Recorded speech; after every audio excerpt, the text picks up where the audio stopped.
Good morning सगळ्यांना. आता आम्ही दोघं रेडी झालेलो आहे. आम्ही निघालेलो आहे. आमच्या काही वस्तू चेंज करायच्या होत्या मार्केटला. मग त्यासाठी आम्ही मार्केटला गेलो होतो.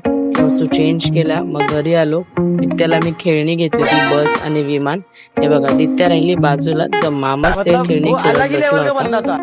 मग तिकडनं मी कुणाल घरी गेला आणि मी गेली माझे ग्रे हेअर्स परत ब्लॅक करायला. पार्लर मध्ये कलर वगैरे केला आहे बघा. लवकरच म्हातारी झालेली मी, वयाच्या कमी वयात म्हातारी झाली. मग आज आपल्या जेवणामध्ये होती मस्त तळलेली मिरची चण्याच्या पिठामध्ये, सातारी स्टाईल मध्ये जेवलो. मग आम्ही गेलो राऊंड मारायला. राऊंड मारत आम्ही वर्ली सीपेसलाच गेलो होतो ॲज युजल. मग रस्त्यात गाडी थांबवली. 12 वाजले होते आणि कुणालने मला मस्तपैकी छान अशी सिल्क दिली. माझा बर्थडे स्टार्ट झाला म्हणून बर्थडे विश करत. मला माहितीच नव्हतं त्याने माझ्यासाठी कॅडबरी आणलेली. थँक्यू कुणाल.